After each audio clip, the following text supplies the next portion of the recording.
इस क्वेश्चन को समझने में आपको थोड़ा भी प्रॉब्लम है तो फिर से एक्सप्लेनेशन देख लीजिए वीडियो बैक करके। नेक्स्ट क्वेश्चन जो हमारे पास है, इसमें दो इक्वेशन दिया गया है, 217x plus 131y is equal to 913, फिर है 131x plus 217y is equal to 827। तो डायरेक्टली अगर इसको हम सॉल्व करने लगेंगे तो ये थोड़ा डिफिकल्ट हो जाएगा, इसलिए हम लोग इसको क्या करेंगे कि आप एक चीज़ इस क्वेश्चन में नोटिस करिए कि यहाँ पे 217, यहाँ 131, यहाँ पे 217, यहाँ पे 131, मतलब कि कोफिशिएंट्स जो है ना वो रिलेटेड है एक दूसरे से।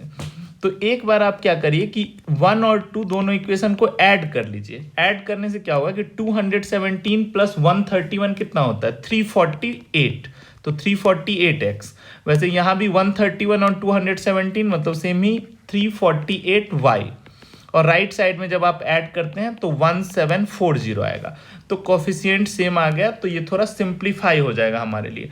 348 common, x plus Y is equal to 1740, तो यहाँ से x प्लस वाई का वैल्यू आ जाएगा 1740 डिवाइडेड बाई 348, तो ये 5 से कैंसिल हो जाएगा। वैसे ही अब एक बार क्या करिए कि इक्वेशन 1 माइनस इक्वेशन 2 कर दीजिए, इक्वेशन 1 में से इक्वेशन 2 को सब्ट्रैक्ट कर दीजिए, वहां से भी कोफिशिएंट सेम आ जाएगा। तो जब 217 से 131 आप सब्ट्रैक्ट करते हैं तो 86x, और यहाँ 131 में से 217 करेंगे तो माइनस 86 आ जाएगा, तो माइनस 86y, और यहाँ पे जब सब्ट्रैक्ट करेंगे तो ये एग्जैक्टली 86 आ रहा है।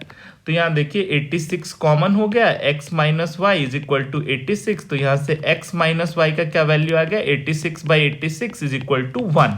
अब ये क्वेश्चन हमारे लिए बहुत ही सिंपल हो गया, x plus y 5, x minus y 1, इसको तो आप बहुत आसानी से सिंप्लीफाई कर सकते हैं। ऐड करेंगे तो y कैंसिल हो गया, 2x इज इक्वल टू 6, तो x इज इक्वल टू 6/2 3, और x का वैल्यू 3 पुट कर दीजिए किसी भी इक्वेशन में, तो y का वैल्यू 2 आ गया। तो answer x is equal to 3 and y is equal to 2, ये हमारा आंसर हो गया इस क्वेश्चन का।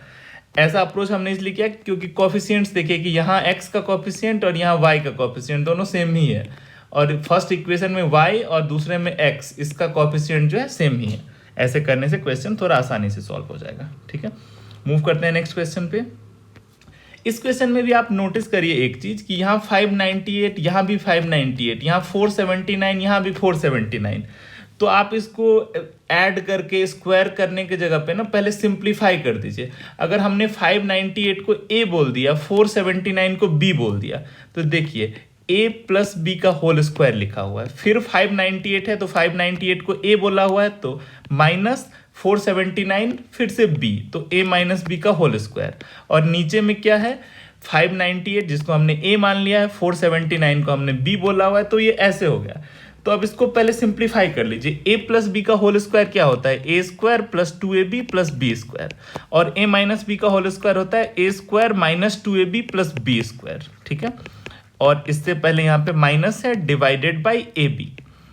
अब a square plus 2ab plus b square, और माइनस है तो minus a square minus minus plus 2ab minus plus minus b square, और नीचे में है ए बी। अब देखिए बहुत सारे टर्म्स कैंसिल हो गए ऑलरेडी, बी स्क्वायर भी कैंसिल हो गया, तो 2ab 4ab, नीचे में ए बी है, ए बी कैंसिल हो गया, आंसर 4 आ गया।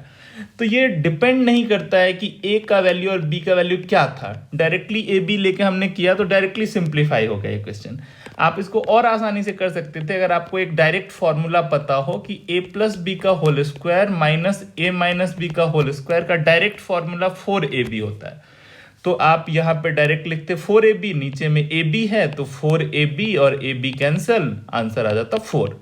लेकिन अगर आपको ये डायरेक्टली नहीं पता है तो a प्लस बी का होल स्क्वायर वाला फॉर्मूला तो पता रहता ही है सबको, तो वहां से भी सिंप्लीफाई करके आप ला सकते हैं। तो जब भी सिमेट्रिक नंबर्स दिखे, सेम ही नंबर्स रिपीट हो रहा है, तो पहले उसको कुछ एज्यूम करके सॉल्व कर ले, तब वैल्यू पुट करें। ये नहीं कि हम 598 और 479 को ऐड कर दिए, अब उसका स्क्वायर फाइंड आउट कर रहे हैं, तो बहुत ही टाइम कंज्यूमिंग क्वेश्चन हो जाएगा ये। मूव करते हैं नेक्स्ट क्वेश्चन पे।